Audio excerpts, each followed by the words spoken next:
Bonjour et bienvenue sur cette deuxième vidéo du défi Lenormé. Pour cette deuxième vidéo, je vais vous présenter le jour 3, jour 2 et jour 3 ensemble dans la même vidéo, tout simplement parce que j'ai pas eu le temps de le faire hier. Donc je vais tout rassembler dans celle-ci, ça sera plus simple, surtout que j'avais pas grand chose à dire pour le jour 2, donc voilà, j'ai tout rassemblé là.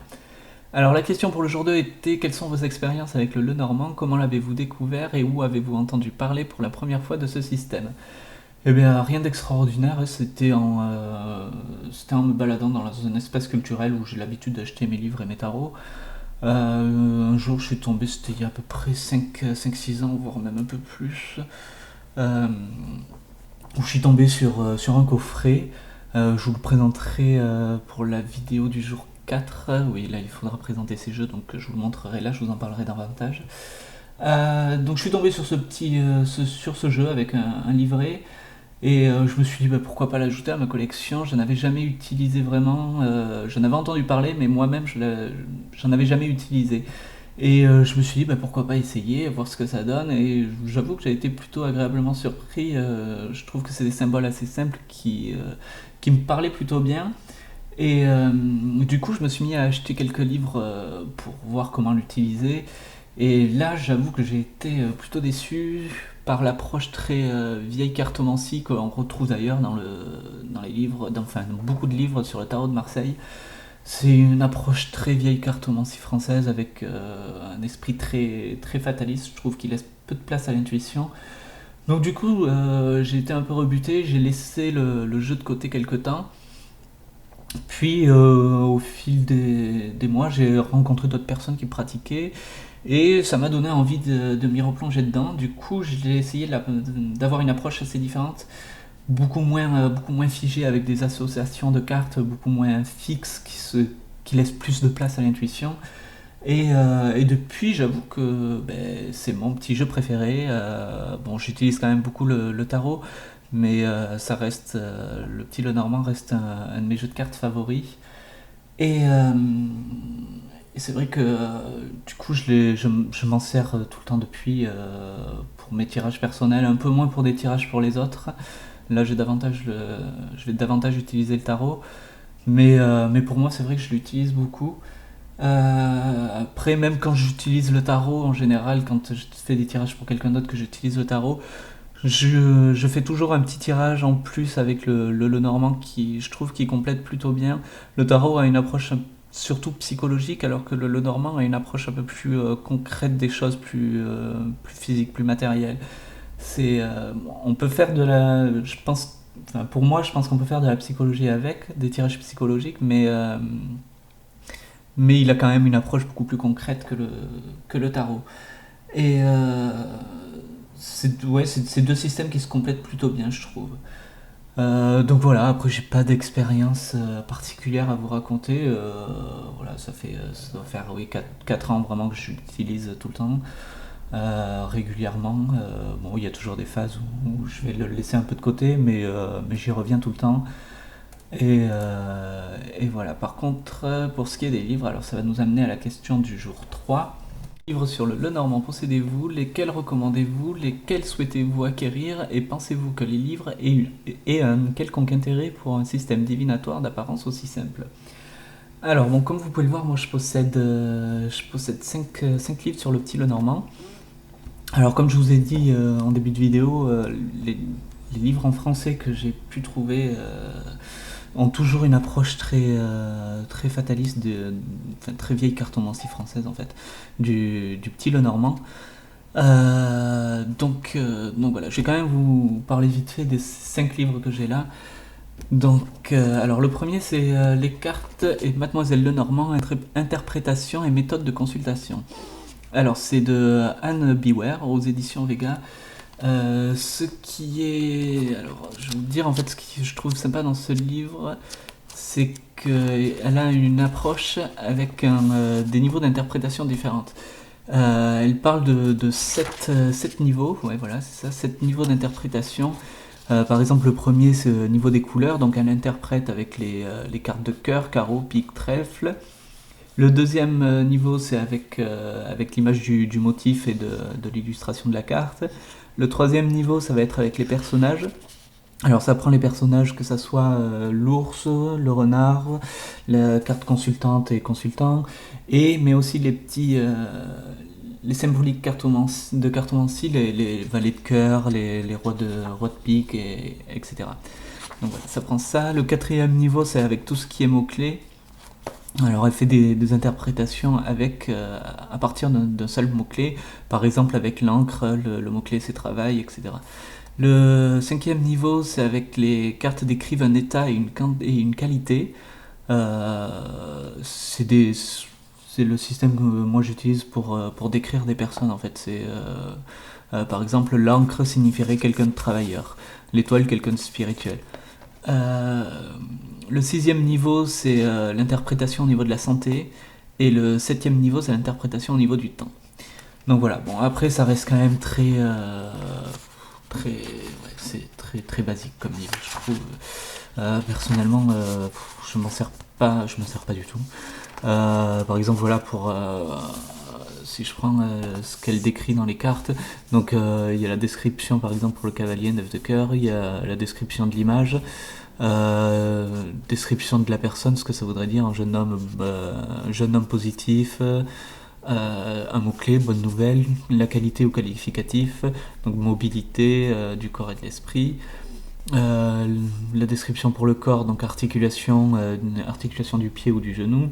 Le temps, donc rapide, pressé, bientôt. Et alors quelques combinaisons de cartes. Voilà, pour moi enfin, c'est pas du tout utilisable, je trouve. Ça fait très figé, quoi. Le cercueil avec le trèfle, voilà, c'est obligatoirement maladie ou chagrin. Enfin, donc voilà, et ça malheureusement on le retrouve dans beaucoup de livres sur le petit Lenormand. En français, après, je parle pas anglais, mais je sais qu'il existe des livres en anglais très bien. J'ai discuté un petit peu avec Rana George. C'est une américaine qui a fait un livre là-dessus qui a très bien fonctionné aux États-Unis. Bon, pour l'instant, il existe qu'en cette version-là. Peut-être qu'un jour il sortira en français, elle ne sait pas trop. Et donc voilà, c'est vrai que c'est pas du tout la même approche qu'elle a. Enfin, ça reste une approche très différente, qui laisse plus de place à l'intuition, je trouve. Donc voilà, après ce livre, donc il y a des petites méthodes de tirage, la croix celtique. Donc avec ce qui est bien dans ce livre, c'est qu'il y a quand même des exemples d'interprétation. Donc ça explique plus ou moins bien comment elle interprète les différents niveaux d'interprétation dont je vous parlais. Le jeu des questions-réponses, ça c'est pas trop mal, mais en une version plus psychologique, même utilisé avec le tarot, ça pourrait être sympa. Donc voilà, l'indicateur du chemin, et la grande image, le grand tableau. Donc voilà. Donc voilà, ça reste très basique comme livre. Le deuxième, c'est celui-ci. Alors celui-ci, bon, déjà je préfère.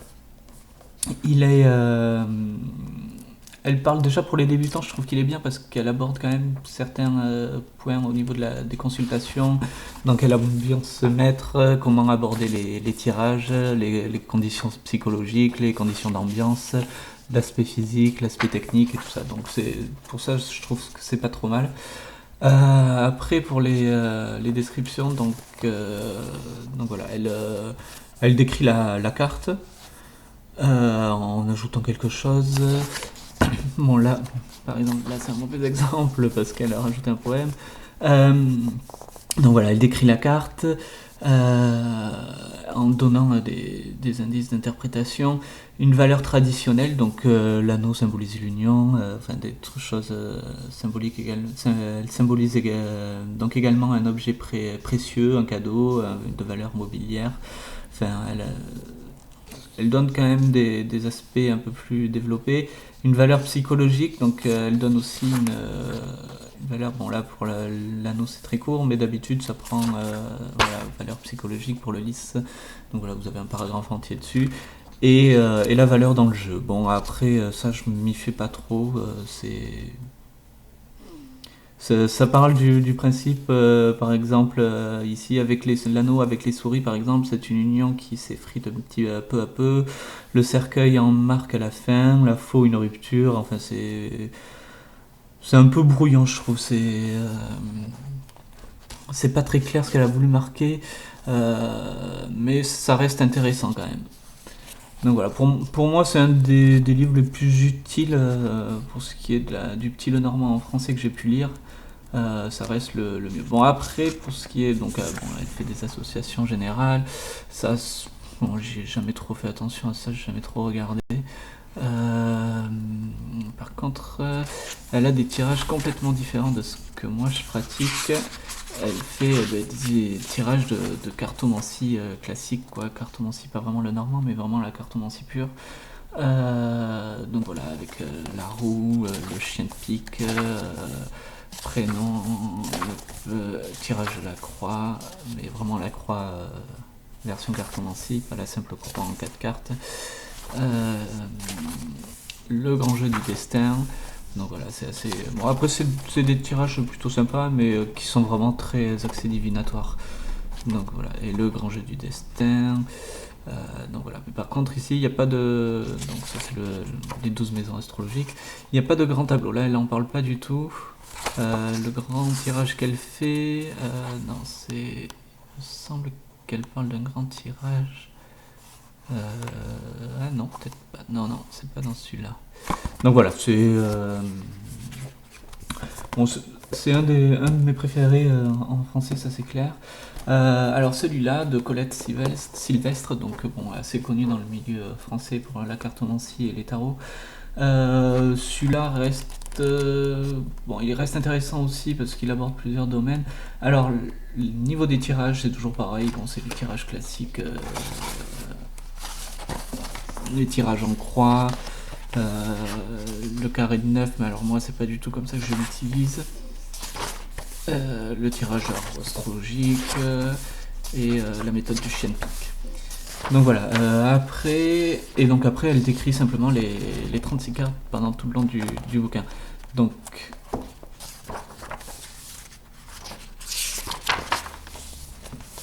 Donc ici vous avez par exemple vous avez donc la carte numéro, le nom de la carte, l'association numérique des cartes à jouer.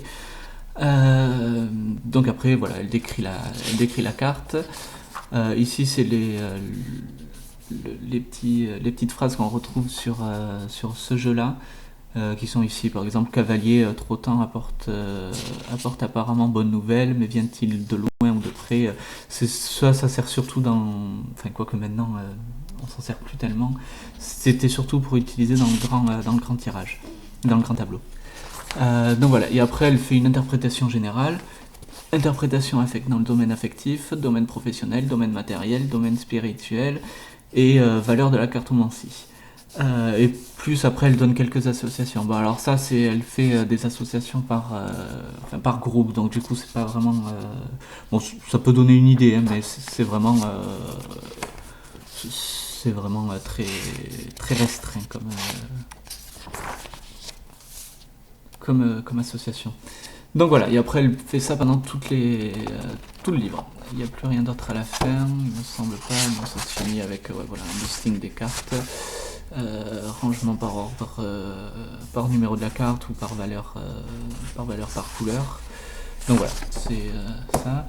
Ici, donc c'est un livre exprès sur la roue astrologique. Donc là encore très divinatoire. En fait, il explique sa méthode. L'auteur, c'est Jean Bouchat. Il explique tout simplement. Donc, il reprend une petite interprétation alors très minime, des cartes. Et puis après, donc, il explique comment tirer donc les maisons astrologiques et comment tirer les cartes dans les maisons, les interprétations possibles. Donc voilà, vaisseau, carte numéro. Alors en maison 1, maison 2, maison 3, maison 1. Voilà. Donc c'est ça, tout le livre aussi. Il n'y a pas d'exemple d'interprétation, pardon. Non, il n'y en a pas. Donc voilà. Et alors, un livre que je conseille absolument pas, c'est celui-là. C'est de Sylvie Lacombe. Ça reprend toutes les combinaisons du Lenormand, mais alors c'est vraiment c'est vraiment de la vieille cartomancie, mais Du coup, les gens, quand ils voient ça, enfin, quand ils prennent ça, et j'ai vu des débutants avec le petit Lenormand, quand ils veulent interpréter un tirage, ils prennent vraiment que ça, que les associations qu'elles donnent, et elles collent là. Par exemple, si on parle d'un domaine professionnel, qu'elles voient la cigogne avec l'enfant à côté, mais non, pour elles, ça veut dire absolument qu'il y aura une naissance. Enfin, c'est vraiment des trucs que pour moi qui sont aberrants, mais bon, pourquoi pas. Enfin, en tout cas, moi je ne le conseille pas du tout. Donc voilà, il y a toutes les combinaisons possibles. Par exemple, voilà, oiseau avec enfant, l'enfant passe son temps à communiquer par internet, ce qui lui permet de prendre des rêves pour des réalités. Enfin bon, voilà, après, les gens en fait avec ça, ils oublient complètement le contexte des questions et je trouve ça très très très dommage. Donc voilà. Après, bon, il y a les méthodes de tirage. Le tirage en croix, l'éternel tirage en croix, que enfin, personnellement, j'utilise pas du tout avec le petit Lenormand. Je comprends. Enfin, je trouve. Enfin, bon. Le tirage des 7 chakras, le tirage du prénom du consultant, le tirage du fer à cheval. Enfin, tout ça, moi, c'est des tirages que j'utilise plutôt avec un tarot ou un oracle, mais avec le petit Lenormand, pas du tout. Donc voilà. Donc comme je disais, voilà, en français, je trouve qu'il y a très très peu de bons livres. Peut-être qu'un jour il en sortira d'autres, mais c'est vrai qu'on a du mal en France à faire évoluer le petit Lenormand, quoi. On reste par rapport aux Américains, c'est très très figé, on est très resté dans purement la divination, donc voilà, je trouve ça un petit peu dommage. Mais bon, donc voilà, j'espère que ça vous aura plu et je vous dis à bientôt pour une prochaine vidéo. Au revoir.